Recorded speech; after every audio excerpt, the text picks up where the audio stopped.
Hi, this is Robin at Right Audio. I'm very excited to tell you about Gholem, the latest Right Audio virtual instrument. Gholem is all about aleatoric string techniques, the kind you might find in 20th century avant-garde composers like Ligeti or Penderecki. What's different about this library is that you can build your own ensembles with it, from soloists to 22-player multi-layer sections. And the reason we can do that is because of the way sample playback is organized. Each performance is 90 seconds long. There are 2 layers, and in each layer you can choose between a range of 1 and 11 voices. With a random setting on, the starting point for each of the voices will be shifted across the performances. And the result is that we avoid phasing or the obvious repetition of sounds, even when playing multiple voices from the same performance. Let's take a look at how that works in practice. So let's take a look at the interface. On the left-hand side and the right-hand side, we've got the waveforms for each of the layers, and also if you click on the name of the layer, you'll get a simple drop-down menu to choose sound sources for each layer. There are 20 articulations in total. They're available in standard versions or in time-stretched versions, and we'll come back to that later on, how to use that. So other than that, on the main screen, there is a dynamic control here. That's mapped to your mod wheel. So if you move the mod wheel, you can see that's also going up and down. And that's your main dynamics. It's designed to be very, potentially very extreme. You can go to very extreme setting, very extreme loud dynamics if you go all the way up, and all the way down. It's fairly quiet, but not completely quiet. So obviously you might want to do your own volume adjustments or dynamic adjustments in your DAW, but you've got a fairly big range here already. And the other thing, we've got a balance fader here, which is currently moving because of an LFO. But that balance fader, you can choose that to adjust the balance between the left or the right-hand layer. And as I said, the LFO controls that, but we'll come back to that in a moment. And then we've got the navigation buttons for the 3 pages. So the home page, the second page, and the third page. So let's have a look at the second page, which is the layer adjustment page. We want to see, for starters, I think it's good to, let's have a look at creating an instrument from scratch. So let's turn everything off, all the effects and everything. And let's just start with one simple voice and the fixed mode where there's no randomization. It's just we pick a moment in the sample. This is the pizzicato samples.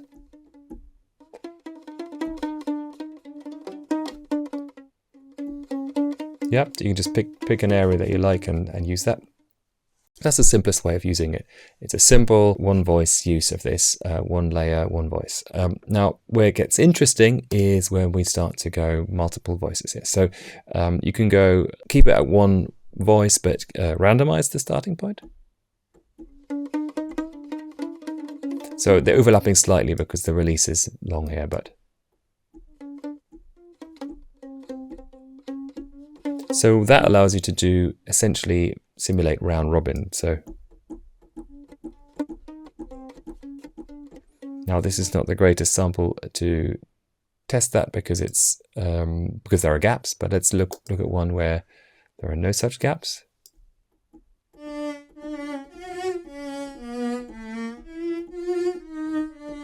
So that was the same performance, but triggered from different points because it's randomized.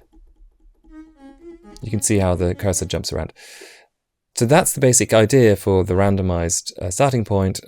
All the performances are 90 seconds long, so that's why we have this range of different aspects of the performance to play with. Where it gets interesting is, of course, when you start to introduce more layers, more voices, I should say. So if we go from 1 to 3, it sounds like this. So it's small, and you notice that in terms of width, I've got it fairly wide here, so that's the stereo width. Because it sounds fuller when it's wider. You can reduce the width down to 0 if you want to. And then they're all in the same spot. They're all pretty good quality recordings with multiple mics, so they will still sound wide enough in terms of the room sound they're getting, but you can spread them out a bit more by using the width control. Okay. Then if we go further up, 5, they're starting to blend into each other a little bit because there's so much information.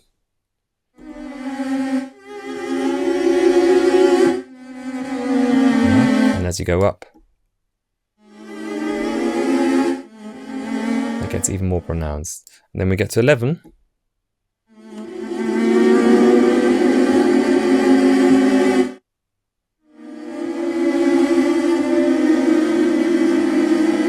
Suddenly you've got this buzzing ensemble here of sounds.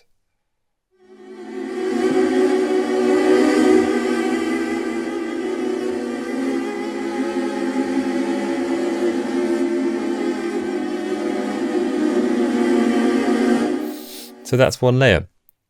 Let's see if we then add another layer. For example, if we wanted to keep it in the cellos, we could add another vibrato, but a harmonic vibrato here, and mix it up a bit. Again, we're going to do the same process. So if we were to just isolate the second layer for a second, that's one layer. 3, 5, 7, and then 11. So now let's blend the two together.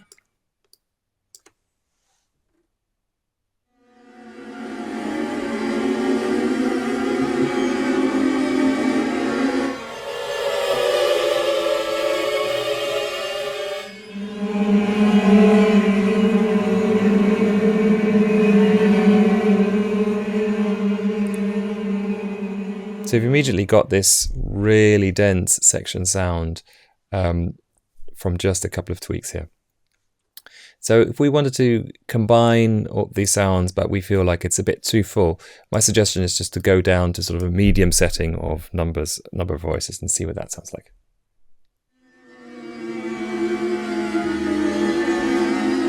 Yeah, so that's 10 voices in total because we've got 5 in each layer, and there's still the sense of there's plenty there,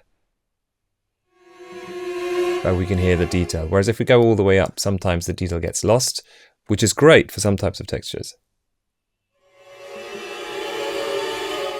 And then if we want to be more detailed even and just have 6 voices, that's what it would sound like.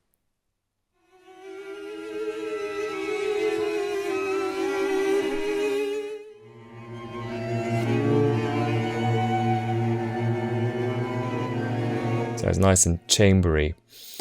And then, of course, you could do something where you mix the two approaches. So you might have, let's pick a violin sound for this. And maybe some string taps or something.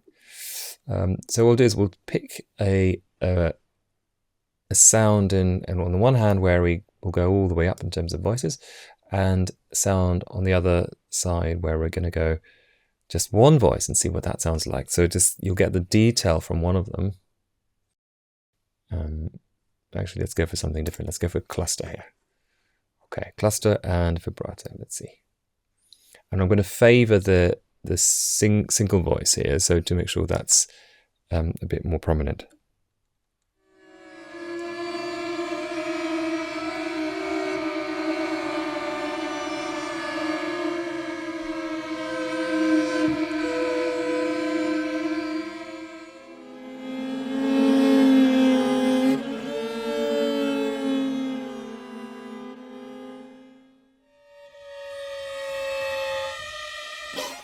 Okay, so that's noticeably, there's one element that's sticking out there in terms of the solo foreground texture. One thing that's good about this approach with the multiple voices is that in order to make them come in a bit more realistically, if you have large attack settings or long attack settings and long release settings, the release and attack of each of the individual voices will actually be staggered slightly. So there's a bit of randomization going on, and that should help with keeping things even more realistic. So they're not all fading out exactly the same. So see if you can work that out. But it should feel organic, so you shouldn't be able to notice it, but it's sort of it's in the background. It's helping it become more realistic.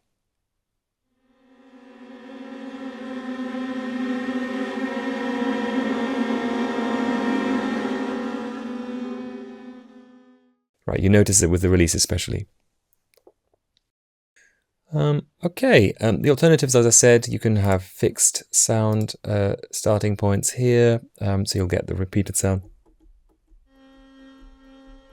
Yeah, if you wanted to have that effect where you're hitting one sound again and again and again, you know, if that's something you want,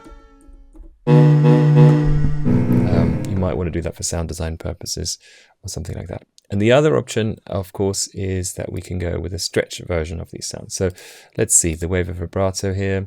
Let's pick that. All right, let's turn this one off for now. Again, we can choose between random and fixed. With a random setting, we can't have multiple voices. With a stretch, that would render the CPU that would break the CPU, so we're not doing that. But with you can still have a random starting point, which can be helpful. So let's see. So with the stretch control, we can go from something like something fairly realistic, you know, around 100%, slightly slower, slightly faster. That's something we can do. But we can also go extreme, down to 1% and up to 800%. So there's two use cases, I would say, for this. The less extreme ones, the more moderate ones, are when you want to adjust something to fit some timing in your score, in your music. So you might want to slow something down slightly, just so some kind of event in the music is reached slower, or vice versa, it might be faster. You want to get somewhere faster, or you want to have some quivering effect, be a bit more intense or something. So for example, this is maybe we should go for a different sound here. Let's go for the sirens, because that's a really clear, we're going up in terms of pitch.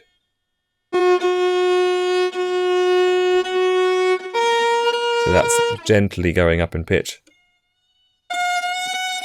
So if I speed that up,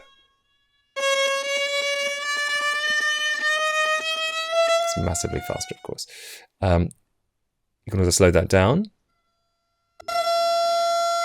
So with the very low settings, you will hear artifacts. There's no way around that. What I would suggest about that, some of the artifacts are in the higher frequencies. So if you want to reduce those, just low pass with the filter here. So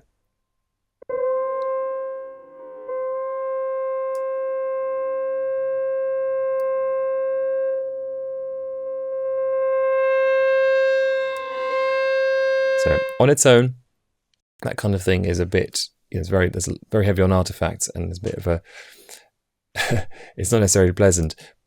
When you then mix it with effects, that's when that becomes interesting, with saturation and maybe some impulse responses, like we'll see later. So if we take a bit of a different sound, maybe the cello clusters, and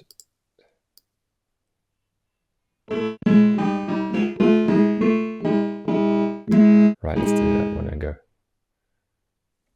Maybe a lower octave, why not?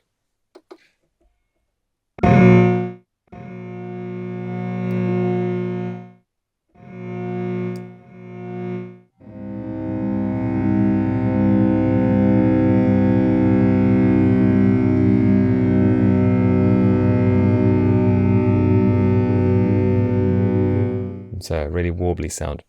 So that's the time stretch. As I said, it becomes very interesting when you start mixing it with other effects later on. The other things we can do at this level, I've alluded to this briefly, we can do some filtering. Let's pick a more standard sound for now. So obviously low pass filter, standard. High pass filter as well.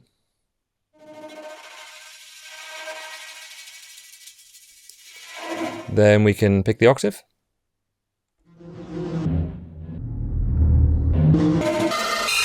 So this can be quite useful if you want to have different octaves for the different layers. You might have a lower octave here, a rumble, and here a much higher octave, for example.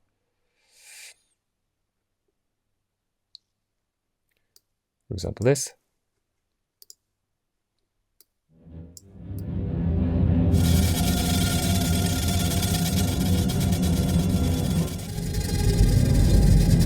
Oh, that actually sounds quite cool. Okay. And the other thing we've got here, you can choose how many semitones the pitch bend will do. So for example, we can go all the way up to an octave, 12 semitones, or 0 semitones. Let's do an extreme one on the left for a sound that's maybe fairly straightforward. Something like this. So it can be quite interesting to have different bend settings for each of them. Maybe less extreme and very extreme on the other one. So for example,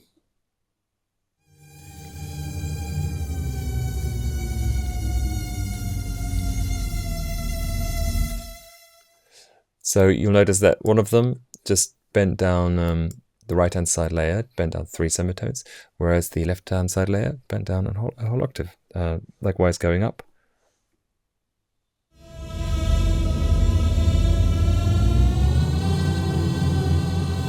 Can do some interesting stuff with that. Let's have a look at the effects now.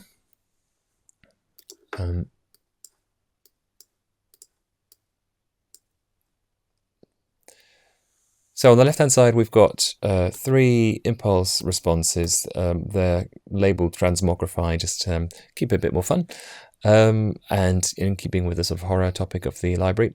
And they each have a sort of different flavor. They tend to reduce the complexity of the sound, as impulse responses often do. There's a bit of a low pass effect going on to some degree. But anyway, let's dial one of them in.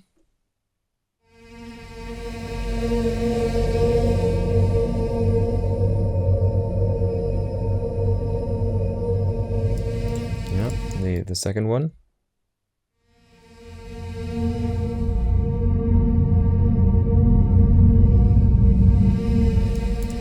I should say these are not your standard impulse responses like reverbs or spaces. These are specifically chosen for this library. They're kind of processed vocal sounds and scrapes and things like that. Let's try the third one.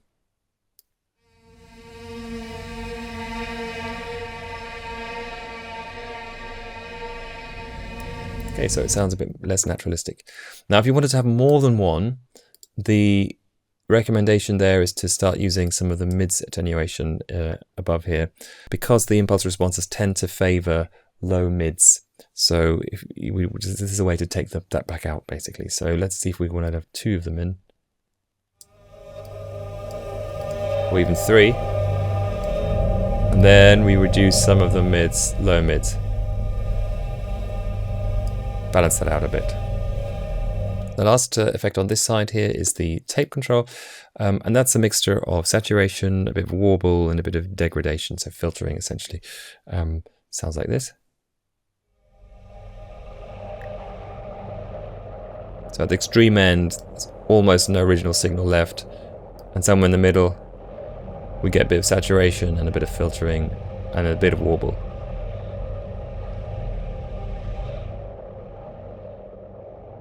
The warble is different for each of the stereo channels, so we get a bit of a stereo effect there as well.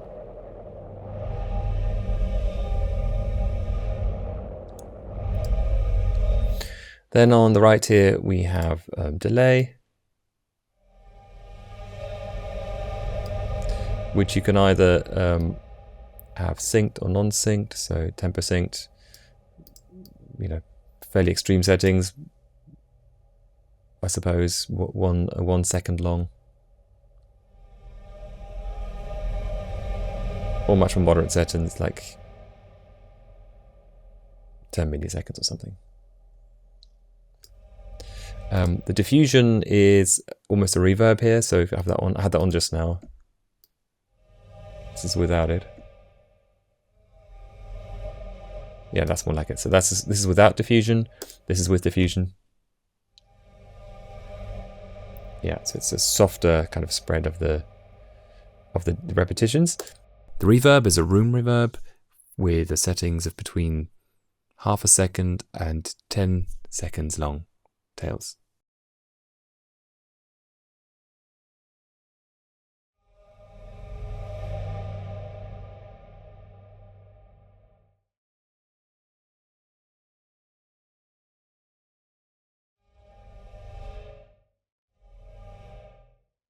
Right, the last control to look at is the LFO. The LFO can allow us to essentially fade between layers. So there are a few things. You can have it be fairly slow and fairly moderate for something more realistic. Like you might want to balance out two different orchestral sections, for example.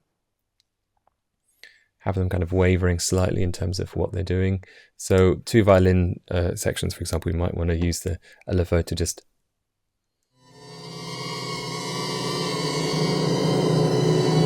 bear in mind we still have the octaves here, so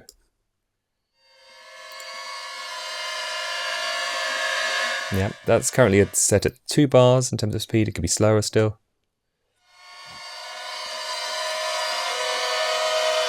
Or very fast. Now that sounds less naturalistic, that's less realistic. That's more of an effect. And if you wanted to go all in that, I would say then you can go further with the depth as well. And then there are different types. The more naturalistic ones are sine and triangle, but of course we can also go for square wave here. And a ramp. Change direction.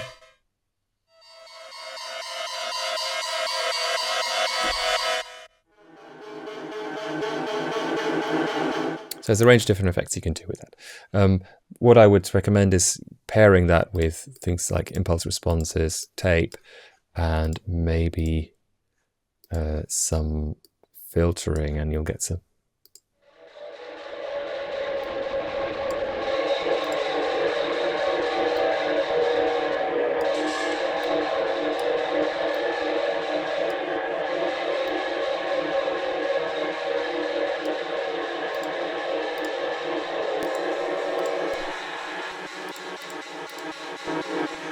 There we go, that sounds quite cool.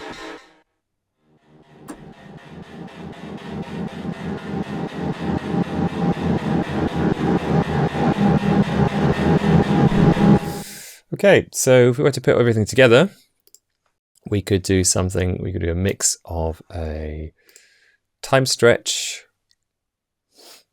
and maybe a slow down sample which is filtered. We could high pass this one on the left. We could put this one an octave lower. We've got the LFO going, maybe one of the impulse responses and a bit of diffusion delay and some very long reverb. Let's see how that sounds.